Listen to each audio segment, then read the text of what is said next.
कल्पना योग चैनल को आपण मानक स्वागत। आज आम सिरदर्द आ माइग्रेन पेन उपर आलोचना करिबा। सिरदर्द बहुत कारण होता है, मुंड बिंधा बहुत कारण होता है। कफ पाई मध्य मुंड बिंधा होता है, आउ पित्त जनित रोग प्रोब्लेम बढ़ी जाइथिले मध्य मुंड बिंधा होता है, एसिडिटी बढ़ी जाइथिले मुंड बिंधा होता है, अधिक गरम होइथिले मध्य मुंड बिंधा होता है, अधिक मानसिक दुश्चिंता रहिले मुंड बिंधा होता है, मानसिक चाप आ दुश्चिंता रहिले मध्य मुंड बिंधा होता है, अधिक काम प्रेसर मुंड बिंधा रही है, मुंड बिंधा होता है। विभिन्न कारण मुंड बिंधार उपचार विषय आज आलोचना करिबा। प्रथमे आमे प्राणायाम उपर आलोचना करिबा। प्राणायाम रे आमे अनुलोम विलोम भामरी उद्गीत करिबा।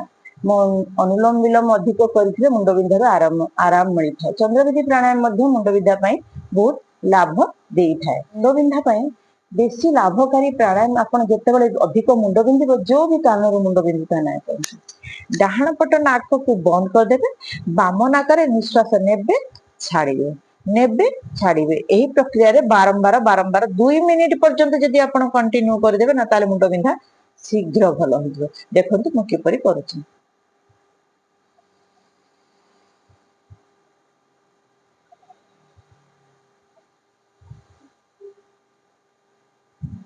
बंद कर, डाहाण नाक बंद कर देबे, बाम नाकरे ही निश्वास नेबे छाड़िबे, नेबे छाड़िबे। एही प्रक्रिया को 2 मिनिट पर्यंत कले मुंड बिंधा बहुत लाभ मिलता है। एटा गोटे सबुठारु भलो उपकारी प्राणायाम अटे मुंड बिंधा पई।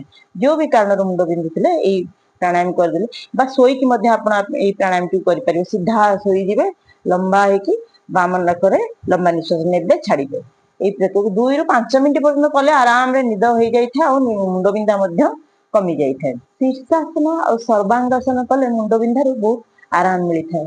जो मैंने शिखी ना धीरे धीरे अभ्यास करेंगे सर्वांगासन, तापर शीर्षासन, हलासन, ये सब आसन मध्य कले मुंड बिंधा रु बहुत उपकार मिलता है।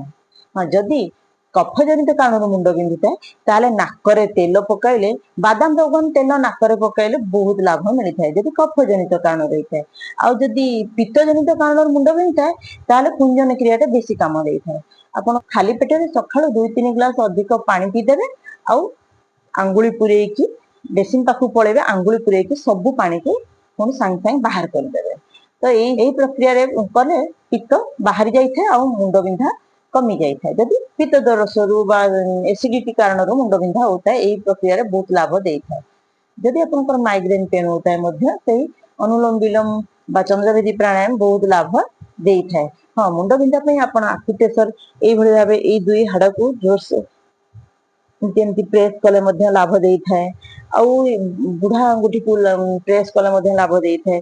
आउ एमती मुंडो रे हाथ रखी कि धीरे धीरे धीरे धीरे प्रेस करिबे आ बुलेइबे, प्रेस करिबे बुलेइबे, बहुत आराम मिलता है। आ चुट्टी को मध्य एमती कर देले बहुत आराम मिलता है मुंड बिंधा कारण, मुंड बिंधा रे।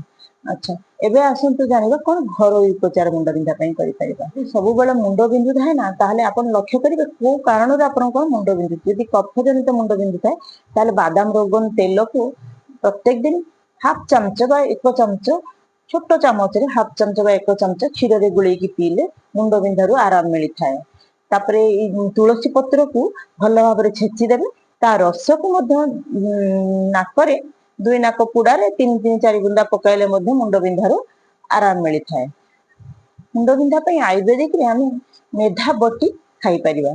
मेधा क्वाथ मध्य, मेधा क्वाथ को आमे फुटे की अधा करी की पी परिबा। मेधा बटी को दिन रे 2-2 थर 2-2टा बा खाली राती रे सोइला बेले जदि आपण भी 2टा खाइबे मुंड बिंधारु बहुत आराम मिलता है। जो माने को राती रे मुंड बिंधा से माने 2टा लेखाई टैबलेट खाई की सोई गले मध्य मुंड बिंधारु आराम मिलता है। आपण प्राणायाम करिवे, आउ नाकरे तेल पकेबे, बांती मध्य करिकी बाहर कर देबे, तापरे आयुर्वेदिक औषध खाइबे। ए सब उपाय रे कले मुंड बिंधा बहुत सहज रे भल होई थाए। जदि एसिडिटी कारण मुंड बिंधा ताले निजर खाइबा प्रति विशेष ध्यान देबे। कंचा खाद्य प्रथमे खाइबे, तापरे खाद्य खाइबे, ताले खाद्य भल से डाइजेशन हो जाई थाए। आउ गैस एसिडिटी हुए नाही कि मुंड बिंधे नाही। आपण एई सब प्रक्रिया को करिकी देखंतु। एई वीडियोटी जदि आपनको भल लागत है ताले लाइक, शेयर और सब्सक्राइब निश्चय करिए।